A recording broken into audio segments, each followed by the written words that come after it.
दोस्तों, स्वागत है आपका सिनेमा गॉसिप चैनल पर। आज ही मैंने मानवत मर्डर्स नाम की एक मराठी क्राइम थ्रिलर सीरीज को देखा है, जो हाल ही में सोनी लिव के प्लेटफॉर्म पर मराठी एंड हिंदी दोनों लैंग्वेजेस में रिलीज हुई है। एंड इसी सीरीज का स्पॉइलर फ्री रिव्यू मैं आपके लिए लेकर आया हूँ।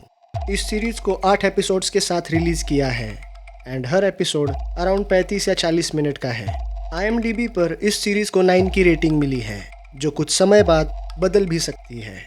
दोस्तों, ये कहानी साल 1972 मानवत नाम के एक छोटे से गांव से शुरू होती है। इस गांव में 1.5 साल के अंदर एक के बाद एक 7 औरतों की बड़ी ही ब्रूटल तरीके से हत्या होती है एंड उन औरतों की डेड बॉडी के पास कुछ डार्क रिचुअल करने के सबूत पुलिस को मिलते हैं। उस गांव की पुलिस अपनी जी तोड़ कोशिश करके भी उन्हें ना तो कत्ल का कोई मोटिव एंड ना ही कातिल के बारे में कोई क्लू मिलता है। इसलिए इस केस को मुंबई क्राइम ब्रांच के ऑफिसर रमाकांत कुलकर्णी को ट्रांसफर किया जाता है। अब रमाकांत कुलकर्णी उस गांव में पहुंचने के बाद पहले कत्ल से इन्वेस्टिगेशन को शुरू करते हैं एंड जैसे जैसे इन्वेस्टिगेशन आगे बढ़ती है, एक एक करके नए सस्पेक्ट एंड सुराग उन्हें मिलते जाते हैं और धीरे धीरे इस हत्याकांड की परतें खुलने लगती है, जिसके बाद पर्दा उठता है इस भयानक हत्याकांड से। अब इन सारी हत्याओं को किसने अंजाम दिया था एंड क्या मोटिव था इन हत्याओं के पीछे, ये जानने के लिए आपको इस सीरीज को देखना पड़ेगा। दोस्तों, अभी कुछ हफ्तों पहले निठारी हत्याकांड के ऊपर सेक्टर 36 मूवी रिलीज हुई थी। वैसे ही ये सीरीज भी एक रियल इंसिडेंट के ऊपर बेस्ड है। 1972-73 के दौरान मानवत नाम के एक छोटे से गांव में, जो कि महाराष्ट्र के परभणी जिले में आता है, वहाँ की ये घटना है। इस हत्याकांड से पूरा महाराष्ट्र दहल गया था।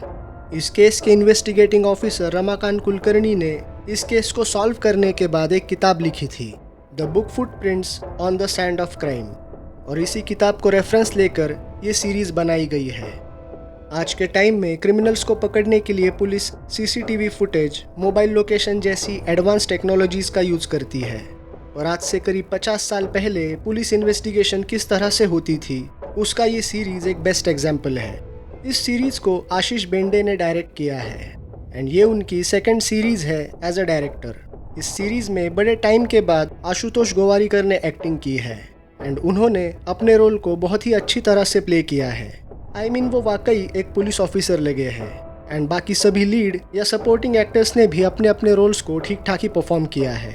अगर आपको पुलिस इन्वेस्टिगेशन या रियल स्टोरी बेस्ड मूवीज या सीरीज देखना पसंद है तो आपको इस सीरीज को देखना चाहिए। इस सीरीज में कोई एडल्ट सीन तो नहीं है, पर वायलेंस के साथ कुछ अननेचुरल चीज़ें दिखाई गई है जो आपको डिस्टर्ब कर सकती है। बाकी थोड़ी हार्ड लैंग्वेज कुछ कुछ जगहों पर यूज की गई है। मैं इस सीरीज को 3.5 स्टार्स की रेटिंग देता हूँ। अगर आप इस सीरीज को देख चुके हो तो आप अपने थॉट्स हमारे साथ शेयर कर सकते हैं। बाकी ऐसे ही मूवी रिव्यूज़ के लिए हमारे चैनल को सब्सक्राइब करके हमें सपोर्ट कीजिए। मिलते हैं आपसे अगले वीडियो में।